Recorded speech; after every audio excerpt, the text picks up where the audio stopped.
Welcome to Smart Cities Global, your smart city experience starting October 19th and extending to November 10th, 2020. I'm Dan Wu, Privacy Counsel and legal engineer in Amuda, an automated data governance platform for analytics. And this session is called Data Sharing, Civic Data Trust. I'm here with Carlos Rivera, Chief Data Officer of the Commonwealth of Virginia, Natalie Evans-Harris, co-founder and head of strategic initiatives at Bright Hive, and Justine Hastings, founding director of Research Improving People's Lives and professor of economics and public affairs at Brown University.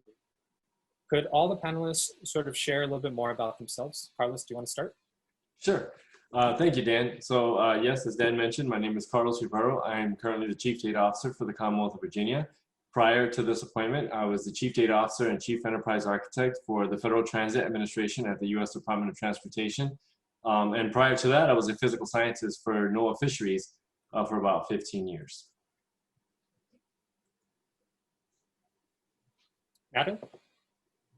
Hi, Natalie Evans-Harris, so co-founder and head of strategic initiatives for Bright Hive. I have a 20-year career focused on all things related to government responsibly sharing data. So that's a year and a half on the Hill. That was 16 years with the National Security Agency in a variety of positions across the intelligence community, and then also working in the Obama administration in the Office of Science and Technology Policy as a senior policy advisor to both the U.S. Chief Technology Officer and the U.S. Chief Data Scientist, leading out on building the capacity of the federal government and organizations interested in sharing data with the federal government, building their capacity to do so and do so responsibly. I also write and talk, and you say the word data and I'm there.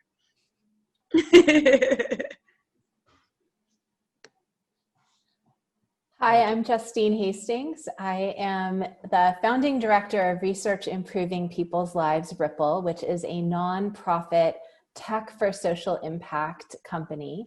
And Ripple is led by a team of scientists from universities and research institutes, as well as policy experts. And we focus on working with government to help build their capacity and their resources to use technology, data, and science to impact policy and improve lives. I'm also a professor of economics at Brown University and an economist, a research associate at the National Bureau of Economic Research.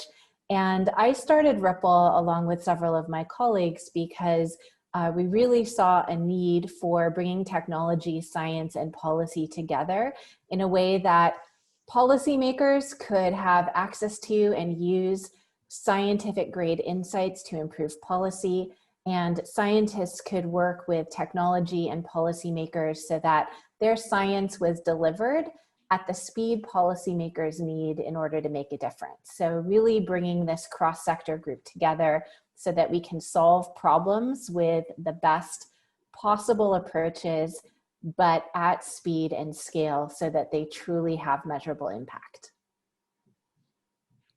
Thank you everyone for sharing that. Really excited. I'm sure all the viewers watching this would be very excited to hear about your cutting edge initiative to establish this type of data sharing. So could you just first walk us through how you set up your data trust? Tell us a little bit more about why you set it up. What were some of the major steps in setting that up? This will just help set the stage for why this even started. So Carlos, do you want to start? Sure. So in the Commonwealth, we've had a variety of different project-based data trusts, starting with the Virginia Longitudinal Data System, VLDS, which is our original data trust. And that one has been in operations for about 9 years, even though technically they don't call it a data trust, but essentially, functionally, that's what it is. But then from there, we've implemented data trust within the Framework for Addiction Analysis and Community Transformation, which is our opioid pilot project, the same pilot project that I was mandated in the legislation that created my position to work on as part of, to show the efficacy and efficiency of data sharing across the Commonwealth. And so from the FACT platform, we then worked with Bright Hive on the workforce data trust, right? And so, expanding our capabilities, and then ultimately we worked with Ripple on, expanding that out to include the secure data enclave and creating the COVID-19 pandemic response data trust. So although, we have been implementing it from a project by project kind of basis, what I've been trying to do is implementing it across the entire Commonwealth. So creating the Commonwealth-wide data trust and working with the Office of the Attorney General, which we're going to have a conversation about that in a minute, about what it takes to actually build out a Commonwealth-wide data trust and how do we get participation. So within the Commonwealth, we've had a variety of different experiences at the project level implementing data trust, but now we're looking at expanding it to make it more holistic. Natalie and Justine, feel free to jump in. Yeah, go ahead. Sure.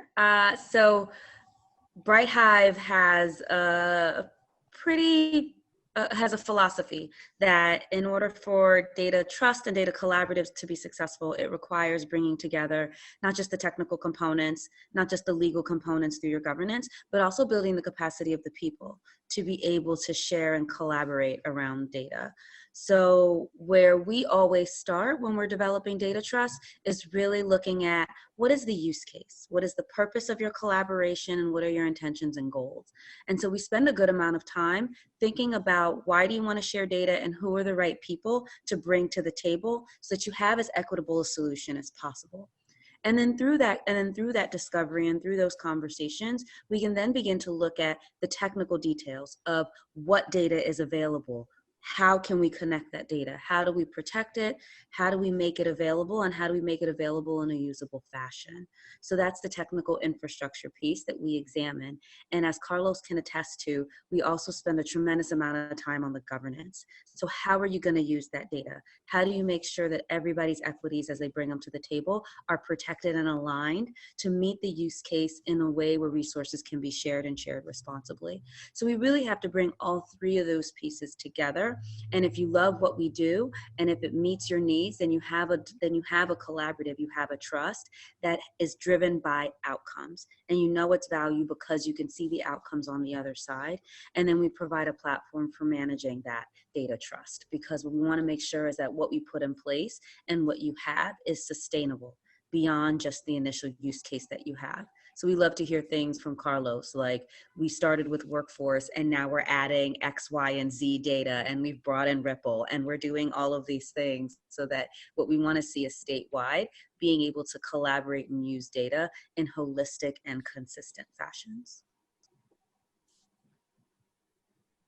Your turn, Justine. Yep. So, we take a similar approach to what Natalie just said, in that we start with our government partners around a problem or a set of problems that they're excited about solving. So with Carlos and agency leaders in Virginia, sitting down and asking, what are the key challenges that you're facing as a policy leader that at the end of 2 years, you would like to see the needle move significantly on this outcome. It may be lowering recidivism, it may be increasing the rate at which low-income students are applying to and succeeding in higher education.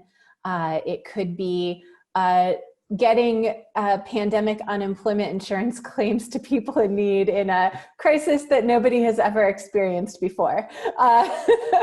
Any set of those things could be what are the key challenges. And then what we do is sit down with them and take those challenges and turn them into questions that can be asked of data that can then be turned into solutions and guidance. And we make a plan for a set of analyses that we want to perform, and what are the data components you need in order to do that, who are the key players.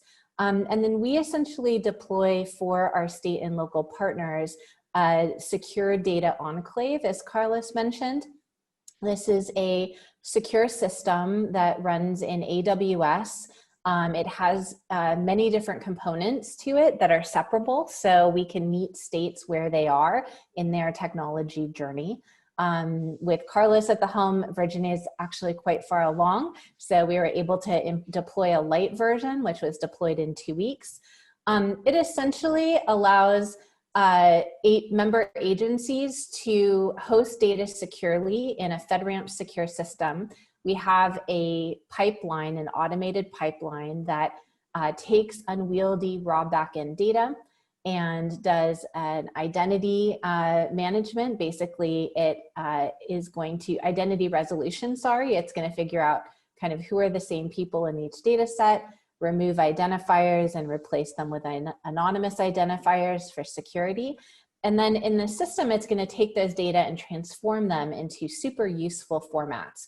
So for example, understanding which individual in each year and each quarter is working in which industry, is incarcerated, what benefits are they receiving, do they have children, what is their children's test score performance. With data optimized for insights, essentially government can then, in the snap of a finger, be able to see important things like which elementary schools across the state have children who have a parent that's currently incarcerated. And from those types of insights, you can actually start to derive new policies. So for example, one could run a machine learning algorithm. That's something that we do with our government partners that predicts recidivism as a function of participation in social programs and in prison training, and pinpoint what are the key drivers of recidivism, and based on those drivers, what are new policies we can design to move the needle on recidivism. For workforce, you can do a similar thing. We actually are currently launching a project that's piloting in Rhode Island, which is one of our partner states, and ready to start partnering with several states, including Virginia, which is for workforce redevelopment in this crisis for unemployment.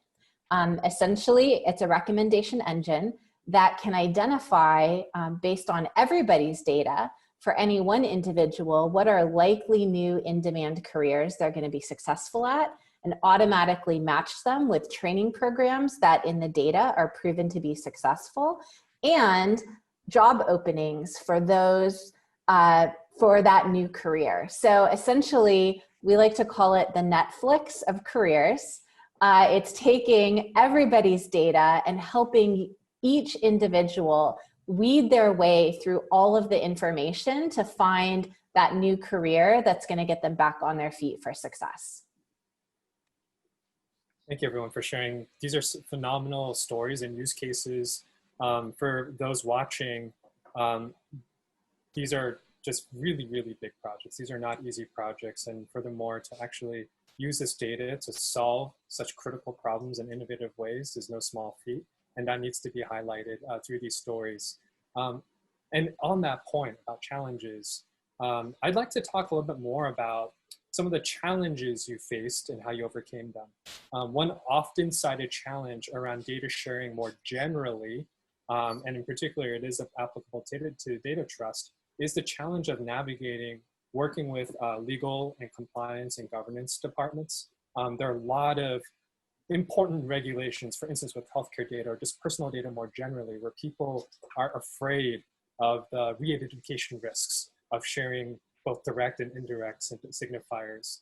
I'd love to hear more from each of your use cases around how if you could articulate that challenge, if it was a challenge, and then secondly, how you overcame that challenge. So let's start in reverse order this time. Justine, do you want to go? Then Natalie and Carlos. Sure.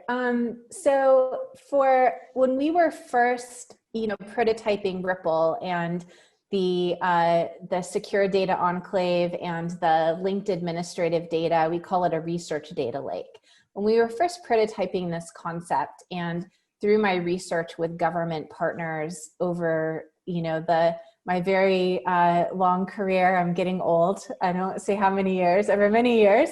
One of the things that's really difficult is a traditional model of data sharing, where the government wants to partner with a researcher and they're going to have to pull data and ship it somewhere. And we all know that as soon as you ship that data, you lose control over it. You actually can't monitor what's happening with it day to day. And from science or researchers' point of view, working on a government system is really difficult because it may not have that program you need, or it may not, they might not have the right computing power, it may face resource constraints. And so cloud computing has really democratized data and is empowering partnerships securely in ways that just weren't doable before. So in our environment, essentially government owns their data. They aren't sharing it with a third party. It's their platform, it's theirs to use. It's FedRAMP, it's completely secure. It has managed services from Amazon, from AWS that allow for full transparency into audit logs and full monitoring. You can't download data off the system. It can only go through an export server through an approval process. You can grant access to each column of each table based on what's needed for a particular project. So government has, in fact, full control and full transparency into its data, and dashboards, security dashboards that we've made for some of these management services, so they can actually see really quickly and clearly what's been going on, who's been using what, is that in compliance with our project agreement. And so now what used to be a very risky endeavor for data sharing has become simply data use. And that data use is like what many governments are familiar with. Many governments hire contractors to work on their data. And now you're in a very familiar space with a much higher level of security. And so we found that by going with a cloud-based environment, we're really able to overcome some of those big challenges. Government feels like they can work in confidence. And I'll just give you one brief example of this. We helped Rhode Island with the Department of Labor and Training out of their research data lake and environment spin up a new pandemic unemployment insurance claim system within 10 days before those unemployment insurance claims hit. And we were able to do that because A, we could work in their system.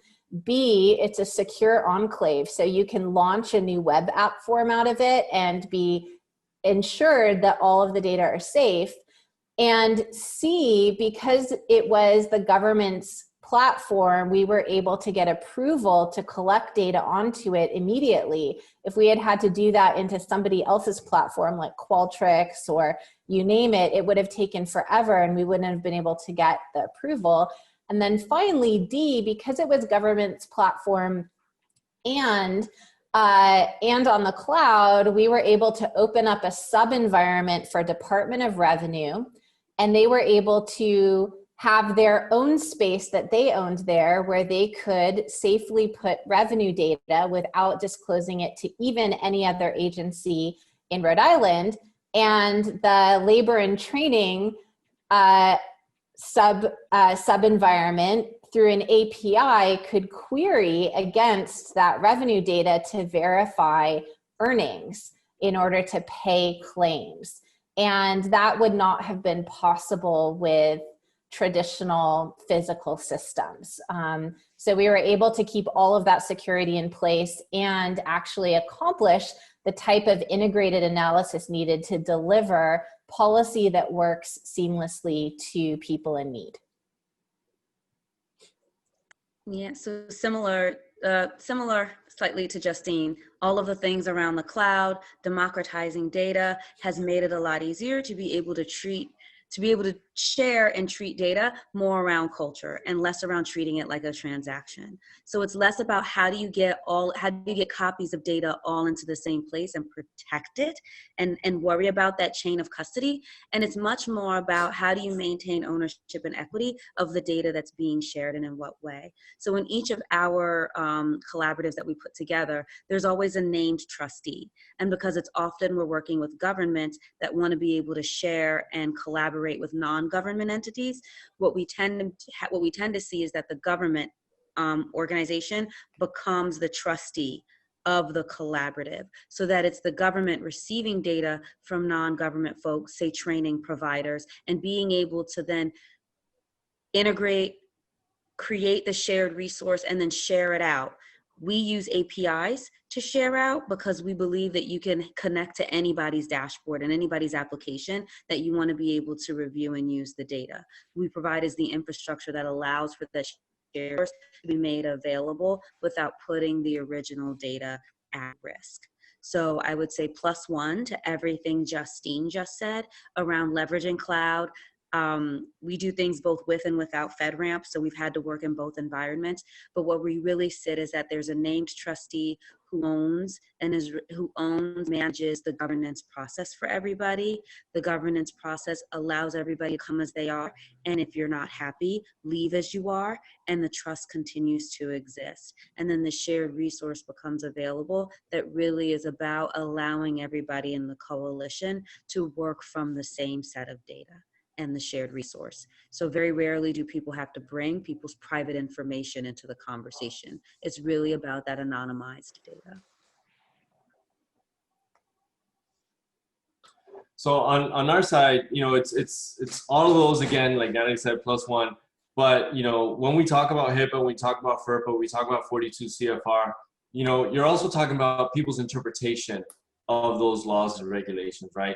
And so one of the biggest things that we really need to focus on is engagement with our federal partners to get clarification on the exemptions to those regulations and laws, because many times when you're talking to different agencies, their biggest hangup is their specific interpretation of those laws and regulations, and not exactly what is the reality of what can or can we not do with those data assets, right? And so as we talk about technology and all of the things that we've implemented have really been to build confidence in our ability to keep those data assets and data elements secure and confidential. But at the end of the day, before we can get to that part of the conversation, we have to address the interpretation of those laws and regulations to make sure that the individuals we're working with understand that there are reasons and valid exemptions to those regulations and laws that allow us to do effective data sharing. And there's a real, sorry not to jump in, but there's a real, I can't help myself. There's a real, there's a policy motivation that drives this as well, right? So we talk about the need to secure data, the need to do these things, but the motivations behind making sure that happen usually comes from policy. It's why something like WIOA can lead to workforce data being used in the innovative ways it has, but something like health data, because of the way people interpret HIPAA, makes it extremely challenging to be able to collaborate around data this way. So I think we don't put that emphasis and value on like, how does policy drive our decisions and our incentives for wanting to be able to collaborate around data in these really innovative and unique ways.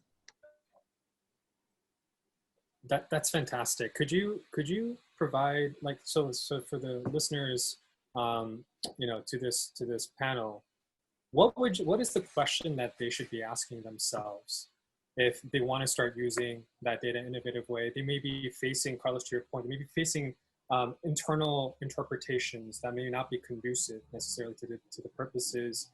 How should they be looking at policy? What are some of the negotiation techniques that they can use? Could there be a role for like a minimum viable data product initially that reduces the risk, minimizes the data that's being shared initially to build up that trust? There are lots of different techniques that I've heard.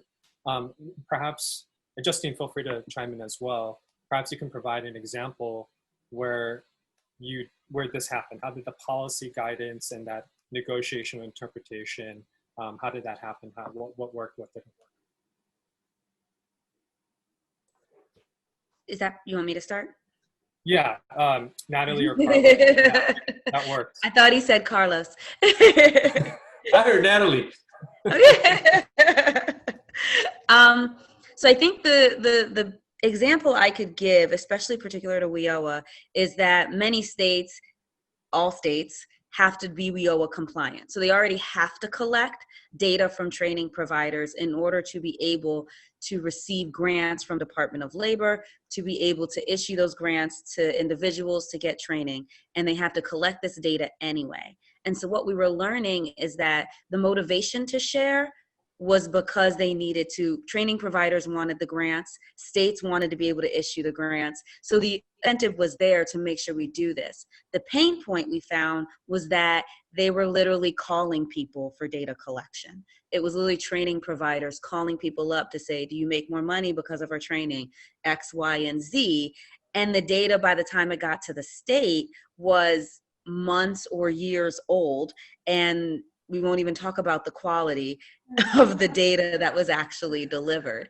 So when we first went to work with the state of Colorado on automating their WIOA data collection process and creating this trust, we thought we were going in, and we started from a WIOA compliance is here. You should do it this way so you could do all these other things with the data as well. And what we actually learned as we talked to training providers and talked to folks at the Department of Workforce and the Department of Higher Ed and Department of, like, as we talked to all the people, what we actually learned was the challenge and the thing they wanted to solve was making it easier for the data to get to a common place for everybody. So we really had to focus on that automation piece as the aligned incentive for everybody coming in. So because the policy was already there that said, oh no, the data has to be shared, what we came in and said was, there's an easier, better way to do this for all the reasons Justine pointed out, using the cloud, democratizing data, creating shared resources, and the ability to then use that data to better understand your communities and individuals' training needs became a bonus to making it easier for training providers to get the data to the states that they needed in order to continue receiving grants. So that's like the example that comes to my head of how policy can drive the need to be able to share data in creative ways, and then having solutions like data trusts and collaboratives that allow for people to come together and create these shared resources while protecting the data makes it easier to be able to do those things. So there's some, I mean, very basic components. When you're talking about folks that are in the audience that kind of really want to get a better understanding of how they can start initiating a discussion around data trust, and essentially there's three basic pillars that you have to have, right? And Justine mentioned those pillars earlier in her conversation, where, you know, definitely governance, right? And Natalie has mentioned governance quite a few times, right? So governance is all about engagement, making sure the right people are at the right place to make the right decisions, right? So having governance is absolutely critical, but also having that legal framework that documents and certifies who's responsible for what in the data sharing relationship, right? Because you have different entities that are all involved in the sharing relationship itself. You have the data providers, you have the trustee in this case, because we operate a trust, but you also have data recipients, which are organizations that receive those data assets for whatever analytics or whatever types of projects they want to subsume. And then you also have individual team members that work in those organizations that receive data that are also part of that relationship. So each one of those different entities needs to understand what their roles and responsibilities are with regard to maintaining the privacy and confidentiality of the data that's within the trust, so that's being shared, right? And before we talked about point-to-point sharing, that gets very messy and it gets very noisy very quickly. But when you talk about data trust, it's a more consistent, efficient method of being able to integrate data sets and then make them available for projects. But then lastly, you also have that technical infrastructure, right? And within that technical infrastructure, you have to have an entity resolution capability, right? Which Justine mentioned it early on as well, right? How do you resolve the entities that are within those different data sets so that you can integrate the data sets together, right? And that's not something that you should do after the fact. It's something you need to do as an internal critical component of the data trust, so that when linked data is made available, it's done so in a de-identified manner, so that only the PII data is used for the entity resolution and kept very close to the chest, so that that never gets exposed beyond the initial entity resolution component. So there's different facets of implementing a data trust. Most of it is governance, a lot of it is legal code. And when you start getting into the technical side of the house, that's when you start thinking about how do you match the entities together, how do you de-identify those data sets, and how do you make the de-identified data, which is really the attribute data that's of value. It's the business attributes that people are really interested in, whether or not you're a SNAP recipient, whether or not you've been incarcerated, whether or not you receive Medicaid, right? All of those things are not attributes that identify you as an individual, but that are characteristic of a particular business service that the government is providing. And so those are the types of things that we want to make available, but at the same time, you want to be able to link that thread across all the different systems. And the way you do that is through that entity resolution that happens way, way internally within the organization. This is super fantastic. Thank you, everyone, for these thoughts. Just Natalie, did you want to say something? Oh no, I was just saying that was a great response. Yeah. Everyone's response has been phenomenal so far. Just in terms of wrapping things up, we're coming across time. I wanted to give everyone a chance to sort of share any last words that they wanted to provide about their experience with data trust, what else they would like to share. And for those who are thinking about data sharing for social impact. So we'll go in the original order, Carlos first.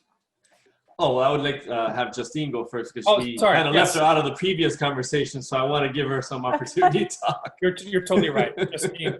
Please feel free to start. Thank you. Sure.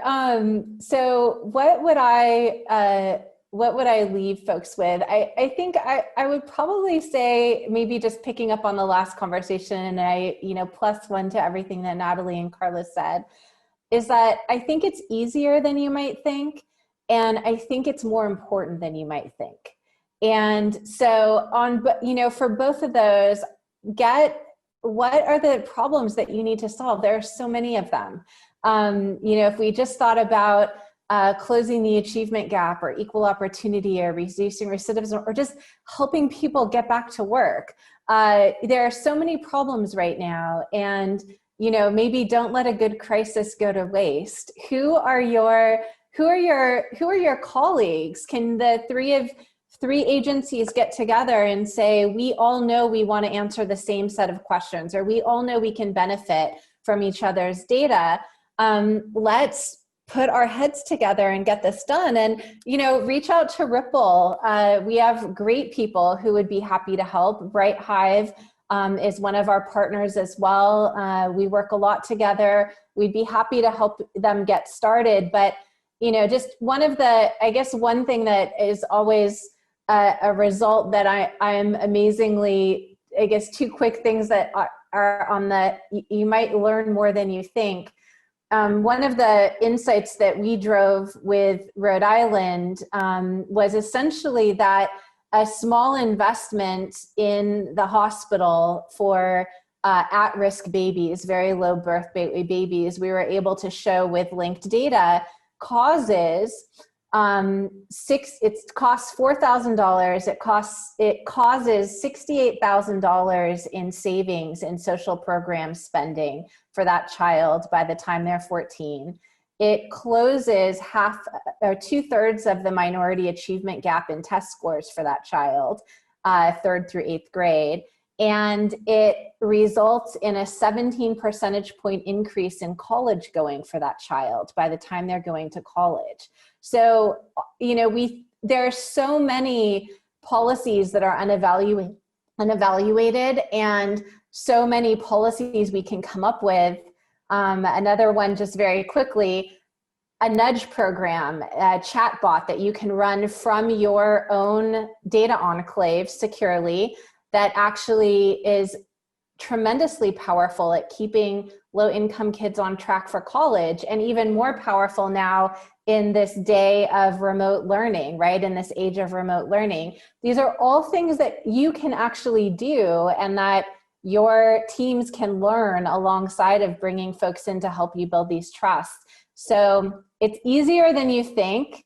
And there's more benefits than you think. So I'd encourage people to really get excited about how they can come together to use data science and technology to improve policy and lives. Yeah, +1 to all of that. I would say, I'm going to just +1 everybody. I'm just here for the popcorn. Me too. +1 to you guys too. I think what's great about working in a city or a state or a federal government is that you're there for social impact anyway. So everything that you do, you already have a sense of the impact that you desire to see in the country, in the state, in the city, in the world. You already have a vision of the impact that you strive to make. And you're probably already asking questions that data and tech can help you with, even if you don't have that background. So the real thing comes, and the place it goes to is, if you find yourself asking for the same data or receiving the same spreadsheet over and over again, you need a collaboration solution. And perhaps the answer is to actually start talking to your colleagues and find out what's an easier way for everybody to get this data than just sending spreadsheets around or sending CSV files around, or however data, USB sticks, if people are saying, like however your data gets from one person to another, you're already asking the questions. It's just about how do you make it better, smarter, easier to get the data into the hands of the people who need to make the decisions at the right time. So I would just think about it from that lens. It doesn't require a new way of thinking. It really just requires asking more people the questions you're already asking to drive impact. And then make some of those people from Ripple and people from Bright Hive and CDOs like Carlos or the State CDO Network who live and breathe and get excited to answer these types of questions. I'm a big fan of coffee and wine. So like conversations never end. Or tea, I don't drink coffee. And I didn't know there was popcorn. Maybe I got cheated. I don't know. But so for me, it comes down to two basic components of organizational maturity and digital readiness. So from an organizational maturity, is there enough respect and trust amongst the members that want to share data with each other, right? That see that vision of being able to address larger scale issues. And as public servants, career public servants, we have a good sense of what is going to make a big social impact. Being in the industry for a long time, you kind of already have a sense for what are the things that are going to make a difference. It's just getting over that technology hurdle and the governance and people hurdle of how to bring those data assets together to be able to create the most impact. But again, it's that organizational maturity, having that respect and trust amongst all the different members that are going to make a big difference, because it's not within one agency by itself. It's a collective of different agencies that work together to be able to create the impact that we want. So, from a business process perspective, it makes sense that an agency handles that aspect of the transaction. But when you look at, connecting services to outcomes, which is what we're talking about here, right, is looking at the outcomes that our services are providing, that usually entails connecting other agencies into the conversation. And that's where the respect and trust plays a key role. And then nextly is that digital readiness, right? Is the data in a state that can be, moved to the data trust environment or made available, whether it's a virtualized environment or consolidated by moving it into a centralized environment? And then, do you have the capability to do the entity resolution that allows you to link all the individual records together, so then be able to get the larger picture of what's happening from the services to the outcomes perspective? Awesome. Thank you, everyone, for those fantastic insights. I think just sort of recap this session, I'm sensing a lot of optimism and hope. We shouldn't get so scared of data trust and data sharing that we don't do it at all. Because there's so many benefits that can come out of innovative products such as like Netflix or, career development and, COVID response. There's so many positive things that can come out of it. At the same time, we can also learn from the lessons that you all have provided, all the way from thinking about organizational readiness, governance, legal, technical infrastructure, and very importantly, thinking about asking questions like, what is it that the organization already wants to do? Like, what are the policy incentives around wanting to share data already? Or are people currently sharing data through, sheets and USB drives? How can we improve that existing process and make people's lives better? I'm sensing a lot of hope and optimism and some practical toolkits that all of you have so insightfully shared and graciously shared here. So thank you again for all of your time today to speak about data trust and civic data sharing. 3,